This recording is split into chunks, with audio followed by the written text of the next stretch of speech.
Hey guys, welcome. என் பேர் லாவண்யா ஜெயக்குமார். தமிழ் உள்ளங்கள் அனைவருக்கும் வணக்கம். இன்னைக்கு நாம பேச போற டாபிக் நேர்மறையான எண்ணங்களை விளைவிப்பது எப்படி? How to think positively. இந்த டாபிக் பத்தி நம்ம இன்னைக்கு டிஸ்கஸ் பண்ண போறோம்.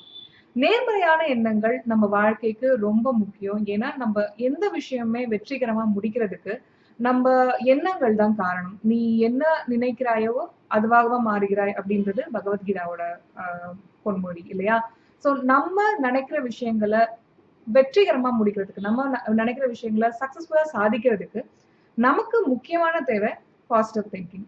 அந்த பாசிட்டிவ் திங்கிங் எப்படி உருவாக்குறது, அதுக்கான 5 வழிகள் எனக்கு எப்படி யூஸ்ஃபுல்லா ஆச்சு அப்படின்றத பத்தி நான் உங்களுக்கு டிஃபைன் பண்ணி சொல்ல போறேன்.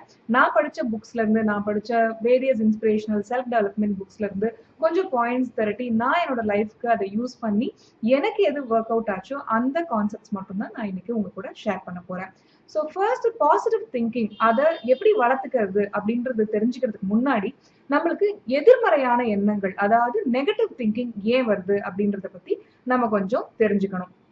எதிர்மறை எண்ணங்கள் நம்மளோட பிரெயினோட ஆட்டோமேட்டிக் ரெஸ்பான்ஸ். ஏன்னா நேர்மறை எண்ணங்கள் அப்படின்றது நம்மள தற்காத்துக்கிறதுக்காக நம்ம மூளை கொடுக்கிற ஒரு செயல்பாடு தான் எதிர்மறையான எண்ணங்கள் அப்படின்றது. ஏன்னா எதிர்மறையான எண்ணங்கள் நம்ம வாழ்க்கைக்கு ரொம்ப முக்கியம். ஏன்னா நம்மளோட பிரெயினோட முக்கியமான ஃபங்க்ஷன் என்னன்னா நம்மள சேஃப்கார்ட் பண்றது, நம்மள பாதுகாப்பாக உயிரோட வைக்கிறது.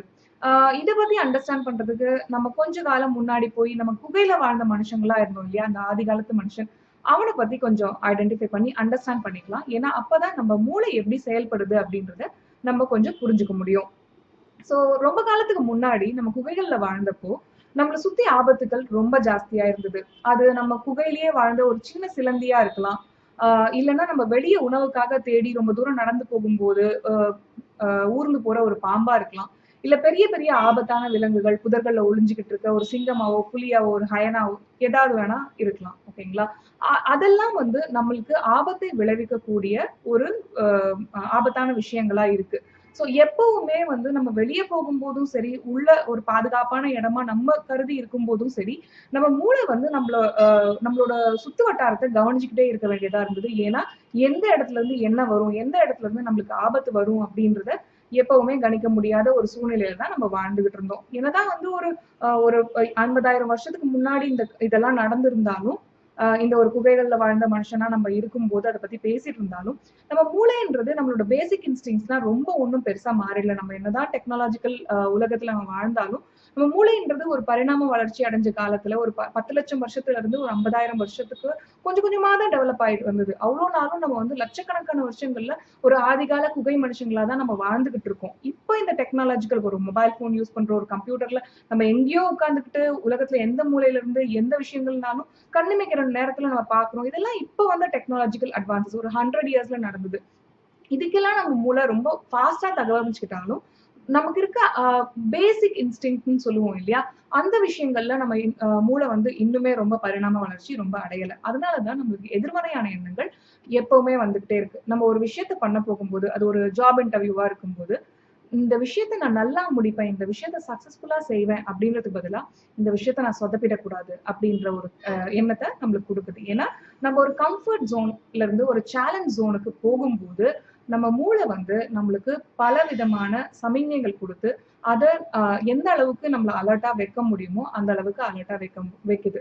இதுக்கு எல்லாத்துக்கும் ஒரு ரீசன் நம்ம மூளை, நம்மளோட பிரெயின் நம்மள ரொம்ப லவ் பண்ணுது, நம்மளோட பாதுகாப்பாகவும் ரொம்ப சேஃபாகவும் வச்சுக்கிறதுக்கு விரும்புது. அதனாலதான் நம்மளுக்கு நிறைய எதிர்மறையான எண்ணங்கள் வருது. சோ இந்த எதிர்மறையான எண்ணங்கள் ஏன் வருதுன்றத பத்தி ஓரளவுக்கு நம்ம அண்டர்ஸ்டாண்ட் பண்ணிக்கிட்டோம். சோ இப்போ பாசிட்டிவ் திங்கிங் எப்படி நேர்மறையான எண்ணங்களை நமக்குள்ள விளைவிச்சுக்கிறது அப்படின்றத பத்தி நம்ம கொஞ்சம் அண்டர்ஸ்டாண்ட் பண்ணிப்போம். அதுக்கு நிறைய பேர் நிறைய புக்ஸ் எழுதியிருக்காங்க, power of positive thinking, power of positive energy, அது இதுன்னுட்டு. பட் எனக்கு என்ன ஒர்க் அவுட் ஆச்சோ அதை மட்டும் தான் நான் இப்போ உங்களுக்கு இந்த வீடியோல ஷேர் பண்ண போறேன். சோ ஃபர்ஸ்ட் ஸ்டெப் பாத்தீங்கன்னா, எப்பெல்லாம் உங்களுக்கு ஒரு எதிர்மறையான எண்ணம், ஒரு நெகட்டிவ் திங்கிங் வருதோ அப்பெல்லாம் அந்த தாட் பத்தி கேளுங்க. ஒரு எக்ஸாம் எழுத போறீங்க, இந்த எக்ஸாம்ல நான் கண்டிப்பா ஃபெயில் ஆயிடுவேன், இந்த எக்ஸாம் நான் சொதப்ப போறேன் அப்படின்ற ஒரு தாட் வரும்போது நீங்க கேட்க வேண்டிய கொஸ்டின், அந்த அந்த எண்ணத்தை பார்த்து 2 கொஸ்டின் இருக்கு. ஒண்ணு, அந்த எண்ணம் உண்மையா, இஸ் இட் ட்ரூ அப்படின்னு கேளுங்க. அந்த கொஸ்டின் பார்த்து நீங்களே உங்க மனசுக்குள்ள அந்த கொஸ்டின் பார்த்து இந்த கேள்வி எழுப்புங்க. அண்ட் த நெக்ஸ்ட் கொஸ்டின் வந்து பாத்தீங்கன்னா, இஸ் இட் ஹெல்தி?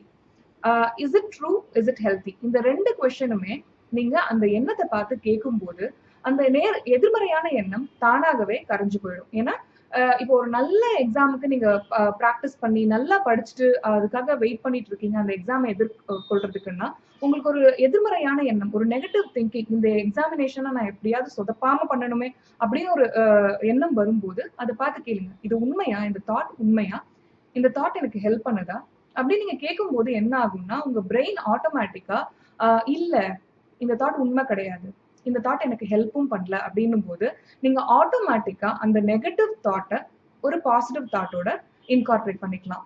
ஸோ இந்த தாட் உண்மையும் கிடையாது, இந்த தாட் எனக்கு ஹெல்ப்பும் பண்ணல, ஸோ நான் நல்லா இந்த எக்ஸாமை கண்டிப்பா பண்ணுவேன், நான் இந்த ப்ரொமோஷன்ஸை கண்டிப்பா அட்டைன் பண்ணுவேன், நான் இந்த கோலை சக்சஸ்ஃபுல்லா அட்டைன் பண்ணுவேன் அப்படின்னு சொல்லிட்டு அந்த கேள்வி கேட்டதுக்கு அப்புறம் அந்த ரெண்டு கேள்விகள், is it helpful, is it truthful அப்படின்ற ரெண்டு கேள்விகளை கேட்டதுக்கு அப்புறமா ஒரு பாசிட்டிவ் அதே வேர்டிங்க மாத்திரம் தான், இதை சொத போறேன் அப்படின்றதுக்கு பதிலா இதை கண்டிப்பா நான் நல்லபடியா முடிக்க போறேன், இதுல நான் வெற்றி அடைவேன் அப்படின்னு சொல்லிட்டு அந்த எண்ணத்தை நீங்க மாத்துறது தான் முதல் படி. இந்த ரெண்டு questions, is it truthful, is it helpful, இந்த ரெண்டு கொஸ்டினை எந்த எதிர்மறையான எண்ணங்கள், எந்த நெகட்டிவ் திங்கிங் உங்க மனசுக்குள்ள எழுந்தாலும் இந்த ரெண்டு கேள்விகளை கண்டிப்பா நீங்க கேட்கலாம். ரெண்டாவது ஸ்டெப் என்ன அப்படின்னா இன்ஸ்பிரேஷனலான புக்ஸ் படிக்கிறது. தமிழ்ல என்னென்ன இன்ஸ்பிரேஷனல் புக்ஸ் பாசிட்டிவ் திங்கிங்காக இருக்குதுன்னு நான் இன்னும் ஐடென்டிஃபை பண்ணல. ஏன்னா நான் இப்போ ஃபுல்லா இங்கிலீஷ் புக்ஸ் தான் படிச்சுட்டு இருக்கேன். அதுல இருந்து கண்டிப்பா ஃபியூச்சர்ல நான் ஒரு வீடியோ எக்ஸ்க்ளூசிவா புக் ரெக்கமெண்டேஷன்ஸே நான் கண்டிப்பா பண்றேன். ஏன்னா நிறைய புக்ஸ் இருக்கு இங்கிலீஷ்ல. பொறுத்த வரைக்கும் நான் படிச்சது எனக்கு பிடிச்ச புக்ஸ் பாத்தீங்கன்னா பாசிட்டிவ் திங்கிங், எப்படி வந்து செல்ஃப் டெவலப்மெண்ட் பண்றது பாசிட்டிவ் திங்கிங் மூலமான்றது நான் நிறைய புக்ஸ் படிச்சிருக்கேன். கண்டிப்பா ஃபியூச்சர் வீடியோஸ்ல நான் உங்களுக்கு புக் ரெக்கமெண்டேஷன்ஸ் கொடுக்குறேன். ஸோ நல்ல புக்ஸ் தேடி படிங்க.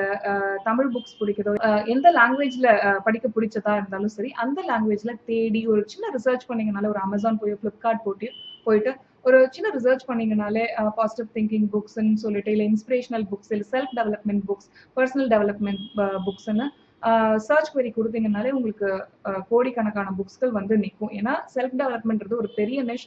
நிறைய பேர் இதுல புக்ஸ் எழுதியிருக்காங்க. அதுல கொஞ்சம் நீங்க ரிசர்ச் பண்ணி எது நல்ல 5 ஸ்டார்ஸ் வாங்கியிருக்கு, எந்த புக்ஸ் நல்ல ரேட்டிங் வாங்கியிருக்குன்னு அண்டர்ஸ்டாண்ட் பண்ணிக்கிட்டீங்கனாலே உங்களால கண்டிப்பா அந்த புக்ஸ் வந்து ஐடென்டிஃபை பண்ணி வாங்கி படிக்க முடியும். ஸோ இது செகண்ட் ஸ்டெப். நல்ல புக்ஸ் மூலமா உங்களோட திங்கிங்கை இம்ப்ரவைஸ் பண்ணிக்கிறது. ஏன்னா உங்களை சுத்தி நல்ல பாசிட்டிவ் புக்ஸ் படிச்சுட்டு நல்ல பாசிட்டிவ் இன்ஸ்பிரேஷனால மெசேஜஸ், கோட்ஸ், அந்த எப்படி உங்களோட நெகட்டிவ் திங்கிங்கை சேலஞ்ச் பண்ணி பாசிட்டிவ் திங்கிங்கா மாத்துறது அப்படின்ற விஷயங்களை நீங்க நிறைய படிக்கும் போது, நல்ல சாதிச்சவங்களோட பொன்மொழிகளை கேட்கும்போது, அது ஒரு விவேகானந்தரா இருக்கலாம், நம்ம எல்லாருக்குமே பிடிச்ச அப்துல் கலாமா இருக்கலாம், இல்ல ஸ்டீவ் ஜாப்ஸா இருக்கலாம், இல்ல பில் கேட்ஸா இருக்கலாம், இல்ல வாரன் பஃபெட்டா இருக்கலாம். உங்களுக்கு பிடிச்சவங்களோட பயோகிராஃபீஸை நிறைய படிங்க. பயோகிராஃபீஸ், ஆட்டோபயோகிராஃபீஸ், சக்சஸ் புக்ஸ், இன்ஸ்பிரேஷனல் புக்ஸ், இது மூலமா நீங்க கண்டிப்பா உங்களோட எதிர்மறையான எண்ணங்களை தவிடு பொடியாக்கி உங்களோட பாசிட்டிவ் திங்கிங், நேர்மறையான எண்ணங்களை அதிகமாக்கிக்கலாம். ஸோ மூணாவது ஸ்டெப் என்ன அப்படின்னு பாத்தீங்கன்னா நியூஸ் ஃபாஸ்டிங், அதாவது செய்திகளை கம்ப்ளீட்டா ஸ்டாப் பண்றது. நீங்க கேட்கலாம், ஐயோ நான் செய்திகள் பார்க்காம இருந்துட்டா எனக்கு நாட்டு நடப்பு என்ன தெரிஞ்சிரும் அப்படின்னு சொல்லிட்டு. நம்ம சுத்தி 99% நம்மள சுத்தி நடக்கிற விஷயங்களை செய்திகள் காமிக்கிறது கிடையாது. அந்த 1% நெகட்டிவான விஷயங்கள் இருக்கு இல்லையா, அதுதான் செய்திகள், நியூஸ் சேனல்ஸ் கண்டினியூஸா உங்களுக்கு ப்ராட்காஸ்ட் பண்ணிட்டே இருக்காங்க. நான் ஆல்ரெடி சொல்லியிருந்தேன் இல்லையா, உங்க மூளைக்கு ஒரு ஈர்ப்பு இருக்கு. ஒரு நெகட்டிவான விஷயங்கள் நம்மளை சுத்தி நடக்கிறது, என்ன நடக்குது, நம்மளை சுத்தி என்ன ஆபத்துகள் நேர்ந்துட்டு இருக்குன்றதுக்கு அது கண்டினியூஸா அதோட ஸ்கேனர்ல கண்காணிச்சுக்கிட்டே இருக்கிறது தான் நம்மளோட மூளையோட வேலை. அதை தான் நம்ம நியூஸ் சேனல்ஸ்லாம் யூஸ் பண்ணிக்கிட்டு என்ன பண்றாங்க, நம்மளுக்கு கண்டினியூஸா நம்மளை சுத்தி ஏதோ மாயை நடந்துகிட்டே இருக்கு, நம்மளை சுத்தி 99% ஆஃப் த டைம் 99% கெட்ட விஷயங்களே நடந்துகிட்டு இருக்கு. ஒரு பூகம்பமா இருக்கட்டும், ஒரு தீ விபத்தா இருக்கட்டும், ஒரு தற்கொலைகளா இருக்கட்டும், இல்ல செலிபிரிட்டி காசிப்ஸ், செலிபிரிட்டி டிவோர்ஸஸா இருக்கட்டும், இதை சுத்தி நம்மளை சுத்தி ஏதோ கெட்ட விஷயங்கள் நடந்துகிட்டே இருக்கு அப்படின்றத காமிக்கும் போது நம்ம மூளை என்ன பண்ணுது, ஓகே அது நடந்திருக்கு, நான் அலர்ட்டா இருக்கேன், அதை கண்காணிச்சுக்கிட்டு இருக்கேன். பட் நான் உன்னை சேஃப்கார்ட் பண்ணிட்டேன். ஏன்னா உனக்கு இன்னும் அந்த விஷயங்கள்லாம் நடக்கல. So you are safe today. நீ இன்னைக்கு ரொம்ப சேஃபா இருக்க அப்படின்ற மாதிரி ஒரு மாயையை நம்மளுக்குள்ள கிரியேட் பண்ணிக்கிறதுக்கு நியூஸ் சேனல்ஸ் ரொம்ப ஹெல்ப்ஃபுல்லா இருக்கு. அதே மாதிரி இந்த ரியாலிட்டி டிவி ஷோஸ்லாம் இருக்கு இல்லையா, உட்கார்ந்துக்கிட்டு கட்ட பஞ்சாயத்து பண்ணி ஒரு ஃபேமிலியில இருக்க விஷயங்களை அழுது சொல்லி அதை இன்னொருத்தவங்க உட்கார்ந்து அதுக்கு தீர்வு கொடுக்குற மாதிரி எல்லாம் நிறைய விஷயங்கள் பேசிக்கிட்டு இருக்காங்க. இதெல்லாம் வந்து உங்க மூளைய ரொம்ப நெகட்டிவா திங்க் பண்றதுக்கு தூண்டக்கூடிய விஷயங்கள். இதெல்லாம் கண்டிப்பா இந்த ரியாலிட்டி ஷோஸ் இருக்கு இல்லையா, அதெல்லாம் பார்க்கவே பார்க்காதீங்க. அண்ட் இன்னொரு விதமான கெட்ட விஷயம் என்ன நடக்குது நம்மளோட தமிழ் சேனல்கள்ல என்னன்னா, மெகா சீரியல்ஸ். தமிழ் சேனல்ஸ்ல மட்டும் இல்ல, அக்ராஸ் இந்தியா இது கம்ப்ளீட்டா நடந்துட்டே இருக்கு. மெகா சீரியல்ஸ் எல்லாம் பாத்தீங்கன்னா கண்டினியூஸா இந்த நெகட்டிவிட்டி, ஃபர்ஸ்ட்லாம் வந்து மெகா சீரியல்ஸ்ல ஒரு குடும்பத்துல நடக்கிற விஷயங்கள் காமிப்பாங்க. இன்னைக்கு வந்து இது ஒரு கொலை பண்றதுல இருந்து கடத்துறதுல இருந்து இந்த மாதிரி எதையோ நோக்கி போயிட்டு இருக்கு. சோ அதெல்லாம் பார்க்கும்போது மனசுக்கு ரொம்ப கஷ்டமாவே இருக்கு. சோ நீங்க நியூஸ் சேனல்ஸ் பாக்குறது, ரியாலிட்டி டிவி ஷோஸ் பாக்குறது அண்ட் மெகா சீரியல்ஸ் பாக்குறது, இதுல இருந்து நீங்க அவாய்ட் பண்ணீங்கனாலே கண்டிப்பா உங்களோட பாசிட்டிவ் திங்கிங் ரொம்பவே அதிகமா இருக்கும். அது கண்டிப்பா என்னோட அஷூரன்ஸ். ஏன்னா நான் நியூஸ் சேனல்ஸ் பார்க்கவே மாட்டேன். என்னோட நம்பிக்கை என்னன்னா, என்னை சுத்தி ஏதோ நான் தெரிஞ்சுக்க வேண்டிய விஷயம் ஒண்ணு நடக்குதுன்னா, என் காதுக்கு என்னோட பேரண்ட்ஸ் வழியாவோ, என்னோட ஃபேமிலி வழியாவோ, என்னோட எம்ப்ளாயீஸ் வழியாவோ, எனக்கு என்னோட கோஃபவுண்டர் வழியாவோ, என்னோட பிசினஸ் பீப்புள் என்ன சரௌண்ட் பண்ணிருக்க பிசினஸ் அசோசியேட்ஸ் மூலமாவோ எப்படியாவது எனக்கு வந்து சேர்ந்துரும் அந்த நியூஸ். ஸோ அதனால நான் மேக்ஸிமம் 99% வந்து நான் நியூஸ் சேனல்ஸ் பார்க்கறதே கிடையாது. இந்த விஷயத்த நீங்களும் ஃபாலோ பண்ணீங்கன்னா கண்டிப்பா உங்களோட பாசிட்டிவ் திங்கிங்ன்றது அதிகபட்சமா இம்ப்ரூவ் ஆகும் அப்படின்றது என்னோட அஷூரன்ஸ். நீங்க ட்ரை பண்ணி பாருங்க. பார்த்துட்டு எனக்கு காமெண்ட்ல சொல்லுங்க. ஸோ 4th ஸ்டெப் பாத்தீங்கன்னா, உங்களோட என்விரான்மெண்ட்டை பாசிட்டிவா வச்சுக்கிறது. ஏன்னா உங்களோட என்விரான்மெண்ட் தான் உங்களை அதிகபட்சமா தூண்டுது நெகட்டிவா திங்க் பண்றதுக்கு. நீங்க எந்த மாதிரி ஃப்ரெண்ட்ஸ் வச்சிருக்கீங்க, எந்த மாதிரி ஃபேமிலி சர்க்கம்ஸ்டன்ஸ்ல இருக்கீங்க, எந்த மாதிரி உங்களை சுத்தி இருக்கிறவங்க எல்லாம் பிஹேவ் பண்றாங்க, எந்த மாதிரி அவங்க திங்க் பண்றாங்க, நீங்க எந்த மாதிரி புக்ஸ் படிக்கிறீங்க, எந்த மாதிரி டிவி ஷோஸ் பாக்குறீங்க, உங்க ஃபேஸ்புக் ஃபீட்ல எந்த மாதிரி திங்ஸை லைக் பண்ணி வச்சிருக்கீங்க, உங்களோட ட்விட்டர்ல யாரை நீங்க ஃபாலோ பண்றீங்க, நீங்க வந்து ஒரு சினிமா ஹீரோக்கு ரசிகரா இருந்துட்டு அதை பத்தியே கான்ஸ்டன்டா விவாதம் பண்ணிட்டு இருக்கீங்களா, இல்லைன்னா வந்து ஒரு படத்துக்காக ப்ரொமோட் பண்ணிட்டு அதை வந்து கான்ஸ்டன்டா பண்ணிட்டு இருக்கீங்களா, இன்னொருத்தவங்களுக்காக நீங்க ஒர்க் பண்றீங்களா, இல்ல உங்களோட செல்ஃப் டெவலப்மெண்ட்ல நீங்க ஒர்க் பண்றீங்களா அப்படின்றத நீங்க கண்டிப்பா வந்து உற்று நோக்கி ஆகணும். நீங்க உங்களையே அனலைஸ் பண்ணீங்கன்னா உங்களுக்கு எந்த அளவுக்கு நீங்க நெகட்டிவா திங்க் பண்றீங்க, எதனால நீங்க நெகட்டிவா திங்க் பண்றீங்க, எப்படி உங்களோட நெகட்டிவ் திங்கிங்க பாசிட்டிவ் திங்கிங்கா மாத்திக்க முடியும் அப்படின்ற ஐடியாஸ் உங்களுக்கே தானா டெவலப் ஆக ஆரம்பிக்கும்.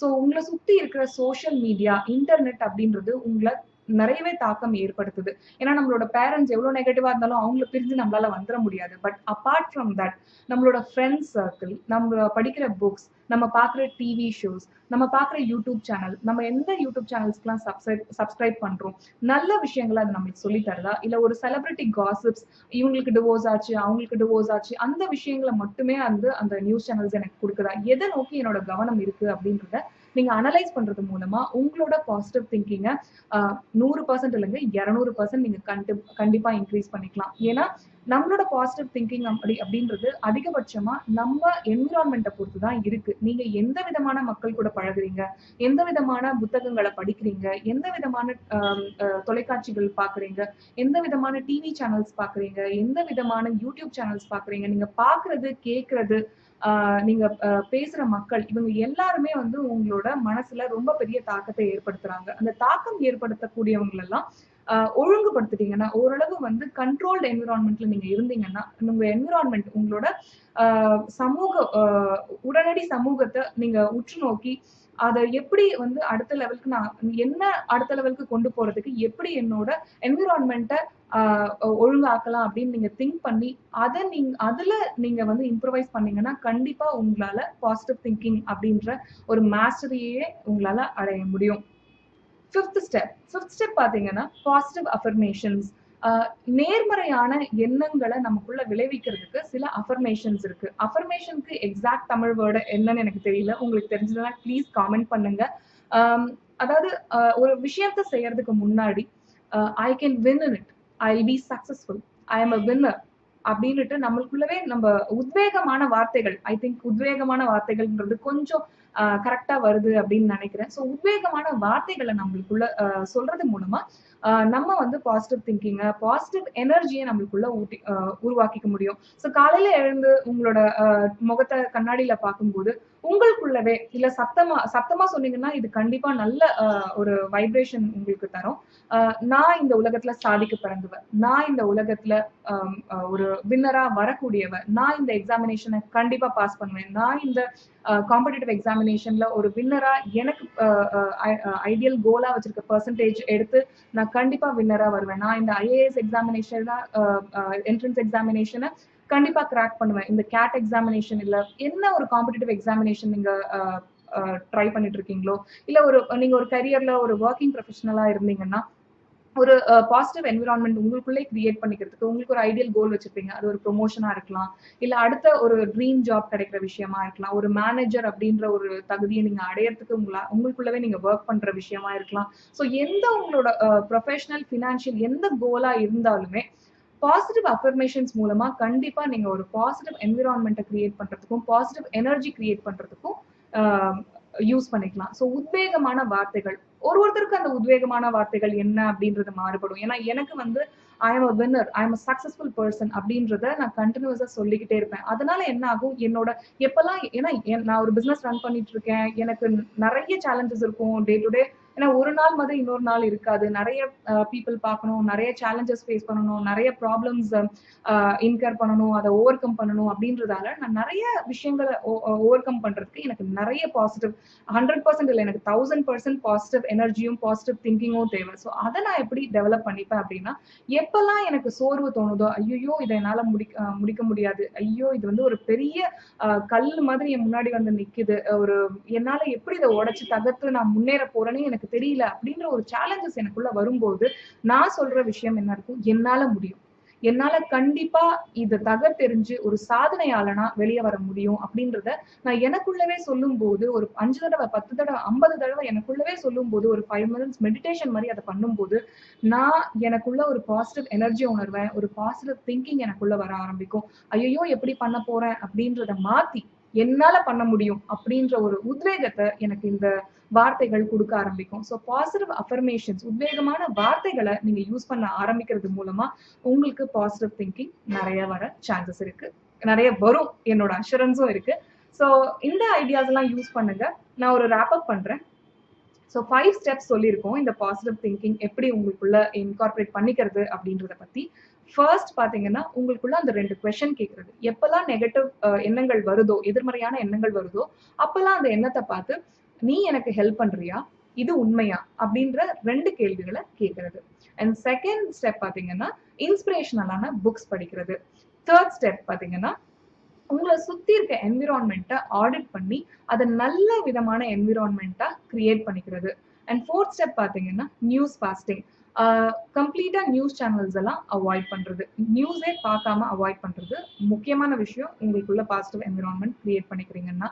அண்ட் ஃபிஃப்த் ஒன் பாத்தீங்கன்னா பாசிட்டிவ் அஃபர்மேஷன்ஸ், உத்வேகமான வார்த்தைகள் மூலமா உங்களுக்குள்ளவே அந்த பாசிட்டிவ் எனர்ஜியை கிரியேட் பண்ணி அது மூலமா பாசிட்டிவ் எண்ணங்களை வர தூண்டுறது. இந்த வீடியோ மூலமா நான் உங்களுக்கு ஹவு டு திங்க் பாசிட்டிவ்லி, நேர்மறையான எண்ணங்களை விளைவிப்பது எப்படி அப்படின்ற விஷயங்களை பத்தி நம்ம இன்னைக்கு பேசியிருக்கோம். நான் நாளைக்கு கண்டிப்பா வேற ஒரு டாபிக்கோட உங்களை மீட் பண்றேன்.